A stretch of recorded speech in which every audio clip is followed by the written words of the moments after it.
আসসালামু আলাইকুম। গল্পের আলাপন চ্যানেলে আপনাদের স্বাগতম। পড়ছি কাঠগোলাপের আসক্তি, পর্ব ৩২। লিখনীতে ইশরাত তন্নি। অমানিশা নিজের মুখ লুকিয়ে ধরুণীতে লুকিয়েছে ধরুণীর বুকে। জ্যোতির দেখা মিলেছে। নতুন একটা দিনের সূচনা। চারিপাশে কুয়াশার স্তম্ভজাল। শেখ বাড়ির আঙিনায় শিউলি ফুলের গন্ধে মম করছে। বাড়ির উঠান শিউলির সাজে সেজেছে। ভূমির ধূসর রূপ ধারণ করেছে। চোখ ধাঁধানো সুন্দর এক সকালের আগমন। কুয়াশার স্তম্ভজাল চিরে পূর্ব আকাশে দিবাকুল নিজের অস্তিত্ব জানান দিতে ব্যস্ত। জলি শেখের মৃত্যুর আজ 4 দিন। গ্রামের প্রাইমারি স্কুল ফিল্ডে বড় করে মিলাদের আয়োজন করা হয়েছে। শহর থেকে বড় মাওলানা আনা হচ্ছে। চৌধুরী বাড়ির পুরুষেরা সকাল থেকে সেখানেই নজরদারি করে চলেছে। মিলাদের রান্নার আয়োজন হচ্ছে সেখানেই। মিলাদ শুরু হবে মাগরিবের নামাজ পড়ে। মেহরিমার চাচারা জলির শেখের লাশটা মাটি দিয়ে আসার পরে আর শেখ বাড়ির মুখও হয়নি। মামা মামি এসেছে আজ সকালে। মামাও অবশ্য স্কুলে ফিল্ডে আছে তদারকির কাজে। মেহরিমার একটা মামাতো ভাই আছে। সে ঢাকা সলিমুল্লাহ মেডিকেল কলেজে অধ্যয়নরত। ছুটি না পাওয়ার একমাত্র ফুপাকেও শেষবারের মতো দেখতে আসতে পারেনি। সময় দুপুরবেলা। মেহরিমা দুপুরের খাবার খেয়ে বিছানায় বসে আছে। বেশ রৌদ্রোজ্জ্বল একটা দিন। রোদের তাপ ইতিমধ্যেই সহনীয় মাত্রা ছাড়িয়েছে। বেলা 11টা নাগাদ চৌধুরী বাড়ির সকলেই শেখ বাড়িতে উপস্থিত হয়েছে। ঘুমার্ত অবস্থায় তড়িঘড়ি করে রুমে আসে রিধিত। টাওয়াল নিয়ে যেয়ে মেহরিমার মুখ ফুলিয়ে বসে থাকতে দেখে চোখ দুটো ছোট ছোট করে মেহরিমার দিকে তাকায়। কি হয়েছে আমার মহারানীর? গাল দুটো এভাবে টমেটোর মতো করে রেখেছে কেন? রিদিতের কথায় মেহরিমা একটু কোনো প্রত্যুত্তর করে না, চুপচাপ বসে থাকে। হঠাৎ মেহরিমার এহেন ব্যবহারের কারণ রিদিতের মাথায় 3 হাত উপর দিয়ে যায়। এদিকে আসে সামনে। মেহরিমার গালে হাত রেখে কিছু বলতে গিয়েও মেহরিমা ধ্যাত করে ওঠে। আমাকে ছোবেন না একদম, দূরে থাকুন আমার থেকে। মেহরিমার কথায় রিদিতের কপালে ভাঁজ সৃষ্টি হয়। ব্রজোরা কোচকে বলে, কেন? আমি আবার কি করলাম? জানি না। মহা মুশকিল। না বলে জানবো কিভাবে? বলবো না। কেন বলবি না? আমার ইচ্ছা। আজব, হঠাৎ এমন বিহেভ কেন করছিস জান? Tell me the reason. এসব জান টান আমার ডাকবেন না। আপনার তো ওইসব ডাকার জন্য অনেক মানুষ আছে, তাদের গিয়ে ডাকেন। কে আছে? কে আবার? আপনার ওই শাকচুন্নি ফুফাতো বোন অলিভিয়া। অলিভিয়া কি কিছু করেছে তোর সাথে? আমার সাথে আবার কি করবে? যা করার আপনার সাথে করেছে। আপনাকে গিল গিলে খেয়েছে। মেহেরিমার আজগুবি কথায় হৃদিতের মাথা চক্কর দিয়ে ওঠে। নিজেকে ধাতস্থ করে বলে, জান, আর ইউ ওকে? আমাকে গিলে খেলে আমি এখানে কি করে থাকবো? এতক্ষণে তো ওর পেটের মধ্যে থাকার কথা ছিল, তাই না? আরে, এই গিলে খাওয়া সেই গিলে খাওয়া না। এটা হচ্ছে চোখ দিয়ে গিলে খাওয়া। তখন আপনার দিকে কিভাবে তাকিয়েছিল। এখন থেকে আপনার কপালে কালো টিকা দিয়ে রাখবো। সুদর্শন জামাই পাওয়ার এই এক জ্বালা, বাপু। Are you jealous Annabella? জামাই আমার, তাহলে আমি জেলাস হব না তো অন্য কেউ হবে? এখন কি করতে মন চাইছে? ওই শাকচুন্নিকে পানিতে চুবাতে, চোখ দুটো তুলে লুডো খেলতে। কত বড় সাহস আমার জামার দিকে ওভাবে তাকায়? আর তাকাবে না। সত্যি তো? 3 সত্যি। কথাটা বলে মেহেরিমার কপালে আলতো করে একটা ভালোবাসার পরশ দিয়ে ওয়াশরুমে চলে যায় হৃদিত। মেহেরিমা মুচকি হেসে বিছানায় মাথা এলিয়ে দেয়।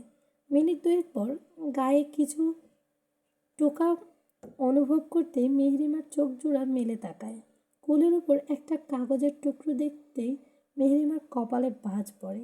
দৃষ্টি ঘুরিয়ে আশেপাশে তাকায়, কিন্তু কাউকে দেখতে পায় না। কাগজ মেলে দেখে ছোট্ট একটি বার্তা লেখা, তুমি বড্ড বোকা। অলিভিয়াকে তুমি মৃত্যুর মুখে ঠেলে দিয়েছ। এবার ওকে আর কেউ বাঁচাতে পারবে না। তোমার করা একটা ভুলের জন্য অন্য কারোর জীবন সংকটে। মেহেরিমা কিছুক্ষণ স্থির দৃষ্টিতে চিরকুটটার দিকে তাকিয়ে থাকে। চিরকুটের লেখা কথাটার অর্থ মস্তিষ্ক উপলব্ধি করতে মেহেরিমার বুক কেঁপে ওঠে। সেই প্রথম দিনের চিরকুটের মতো লেখাটা। চিরকুটদাতা তাহলে একজনই? এর মানে সেই মানুষটা সবসময় ওদের উপর নজর রাখছে। চিরকুটদাতার চেয়ে তার কাছে কেউ সেটা খুব ভালো করে বুঝতে পারে মেহেরিমা। তাহলে এই পুঙ্খানুপুঙ্খভাবে নজর রাখা বাইরে কারো পক্ষে সম্ভব না। মেহেরিমার সন্দেহ তীর যেয়ে পড়ে খুব কাছের একজন মানুষের ওপর। মেহেরিমা শিওর, এই চিরকুটদাতাকে ধরতে পারলে চৌধুরী বাড়ির রহস্য গভীরে যাওয়া যাবে। মনে মনে পণ করে চিরকুটদাতাকে খুঁজে বের করেই ছাড়বে। আর এই কাজে সাহায্য করতে পারবে একমাত্র হৃদিত।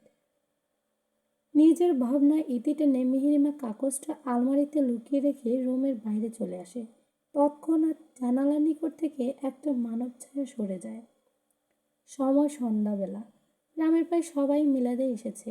মহিলা ও পুরুষের জন্য আলাদা আলাদাভাবে বসার ব্যবস্থা করা হয়েছে। ইতিমধ্যে চৌধুরী ও শেখ বাড়ির সবাই ফিল্ডে উপস্থিত হয়েছে।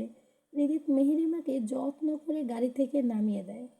গায়ে পরিধান করা গরম কাপড়ের উপর সুন্দর করে একটা শাল জড়িয়ে দেয়। বাইরে খুব ঠান্ডা, তোকে নিষেধ করলাম তবুও এসে ছাড়লি। সাবধানে থাকবি। খোলা জায়গায় আর নিচে বসবি না, চেয়ারে বসবি। মহিলাদের ওই দিকে তো আমি যেতে পারবো না, তাহলে আমার সাথে রাখতাম তোকে। আচ্ছা, এখান থেকে তো সবটাই শোনা যাচ্ছে, ইভেন দেখাও যাচ্ছে। আমি একটা চেয়ার এনে দেই, এখানে বসে শোন, তাহলে আমিও তোর পাশে থাকতে পারবো। এতে তার বাচ্চামো কথাবার্তা সকলের ঠোঁট টিপে হাসে। আতেয়া চৌধুরী বলেন, তোর বউকে যত্ন করার জন্য তোর মায়েরা আছে বাবা। এত চিন্তা কিসের? বউ তো আর হারিয়ে যাচ্ছে না। এই তো কয়েক ঘন্টার ব্যাপার। এতটুকু সময় একা থাকতে পারবি না? আর ওর ঠান্ডা লাগবেটা কিভাবে? শরীরের মধ্যে মুখটা ছাড়া আর কোনো জায়গা কি ফাঁকা আছে? হাতে পায়েও মোজা পরিয়ে এনেছিস। আতিয়া চৌধুরী নিজের কথা শেষ করে হৃদিতকে আর কিছু বলার সুযোগ না দিয়েই মেহেরিমার হাত ধরে গটগট করে সামনে এগিয়ে যায়। মেহেরিমা যাওয়ার দিকে অসহায় চোখে তাকিয়ে থাকে হৃদিত। মেহেরিমা একবার পিছু ফিরে তাকিয়ে হৃদিতকে আশ্বাস দেয় নিজের খেয়াল রাখবে। তবুও হৃদিতের মন মানে না। ভেবে রাখে আগামীকালকেই আবার ডক্টরের কাছে নিয়ে যাবে অ্যানাবেলাকে। মিলাদ শেষ হয় রাত 9টা। মিলাদের সব কাজ শেষ করে বাসায় ফিরতে ফিরতে 10টা বেজে যায়। শেখ বাড়িতে রাতের খাবারের আয়োজন করা হয়েছে। হৃদিত ফ্রেশ হয়ে এসে ক্লান্ত শরীরটা সোফায় এলিয়ে দিয়েছে। ঠিক মতো ঘুম না হওয়ায় সাথে অতিরিক্ত মাথা যন্ত্রণার ফলে চোখ জোড়া লাল টকটকে হয়ে আছে। মেহেরিমা নিজের ঘরে আছে, ফ্রেশ হচ্ছে। অ্যানাভিয়া এসে অলিভিয়া এসে হৃদিতের পাশে গা ঘেঁষে বসে পড়ে। মাথা যন্ত্রণা করছে তোমার? টিপে দেব? হৃদিত নিজের রক্তের নে লাল চক্ষুদ্বয় মিলে তাকায়। অলিভিয়ার শরীরে ভয়ে শিউরে ওঠে, সাথে সাথে লাফিয়ে দুহাত দূরে গিয়ে বসে। তুই কে ভাই? সবসময় এভাবে আমার পিছনে লেগে থাকিস কেন? তোরে না সেদিন বললাম আমার থেকে দূরে থাকবি? আমি তোমায় ভালোবাসি দিদি। এত সহজে সবটা ভুলে কিভাবে তুমি তোমার থেকে দূরে থাকবো? এখন এগুলো বলে কোনো লাভ আছে আপাই? আপনার ভালোবাসার মানুষটা তো এখন সেকেন্ড হ্যান্ড হয়ে গেছে। আমার নামে বোকড। আর কয়েক মাস পর দেখবেন একটা লেজও থাকবে সাথে। সব সময় পাপ্পা পাপ্পা বলে ওনাকে পিছনে দৌড়ে দৌড়ে বেড়াবে। আপনার রুচি ভালো না দেখছি। লেজওয়ালা ছেলেদের কাছে কেউ আবার পছন্দ করে নাকি? মেহরিমার কথায় হৃদিত হো হো করে হেসে ওঠে। হাসির সেই শব্দে বাসার সবাই হৃদিতের দিক দৃষ্টিপাত করে। সবাই মুগ্ধ চোখে হৃদিতের হাসি দেখে। অনেকেই তো এই প্রথম হৃদিতকে হাসতে দেখেছে। হাসলে মানুষটাকে কত সুন্দর লাগে, অথচ মানুষটা হাসেই না। হৃদিতের হাসি দেখা আর আমাবস্যার চাঁদ দেখা একই বিস্ময়। হঠাৎ মেহরিমার এমন কথায় অলিভিয়া থতমত খেয়ে যায়। এই মেয়ে তো এখানে ছিল না, আসলোটা কখন? অলিভিয়া দ্রুত বসা থেকে উঠে দাঁড়ায়। এবার বেশি বাড়াবাড়ি করলে হ্যান্সেল হেরিকে পিছে লাগিয়ে দেব একদম। তখন বাবা ডেকেও কুল পাবে না। অ্যান্ড লাস্ট ওয়ার্নিং দিচ্ছি, স্টে এওয়ে ফ্রম আস। হৃদিতের করা তীব্র অপমানে অলিভিয়ার মুখটা থমথমে হয়ে ওঠে। দ্রুত ওখান থেকে সরে পড়ে, তবে মনের মধ্যে জিদ ঠিকই থাকে। রাতের খাবার পর্ব শেষ হয়েছে। সবাই মিলে ড্রয়িং রুমে বসে আড্ডা দিচ্ছে। সবার কথার মাঝে অলিভিয়া বলে ওঠে, এই মিহু, তুমি তো নিজে এখনো একটা বাচ্চা, আবার আরেকটা বাচ্চা নিয়ে বসে আছো। কয়েক বছর পরে নিলেও তো পারতে বাচ্চাটা। তোমার সামান্য হেয়ারের যত্নই তুমি একা নিতে পারো না, একটা বাচ্চার যত্ন কীভাবে নেবে? এই দেখো আমার কি সুন্দর হেয়ার অ্যান্ড এটার যত্ন আমি একাই নিই, অথচ আমি এখনও বিয়ে করলাম না। তাছাড়া আরিশা ভাবিও তো এখনও বাচ্চা নেয়নি, ওনাদের তো বিয়ে 3 ইয়ার্স রানিং। আজব তো, তুমি তোমার কথার মাঝে আমাকে কেন টানছো? অন্যের পার্সোনাল ম্যাটারে ইন্টারফেয়ার করা বন্ধ করো। আরিশা কথা বলে আয়েশার দিকে এক পলক তাকিয়ে ওখান থেকে উঠে বাইরে চলে যায়। আয়াস দীর্ঘশ্বাস ফেলে। সকলের সামনে এমন প্রশ্নে মেহেরিমা লজ্জা পেয়ে যায়, সাথে অপমান বোধও করে। অলিভিয়ার ঠোঁটে কঠিল হাসি। সুযোগ পেয়েছে এত সহজে ছেড়ে দেবে নাকি?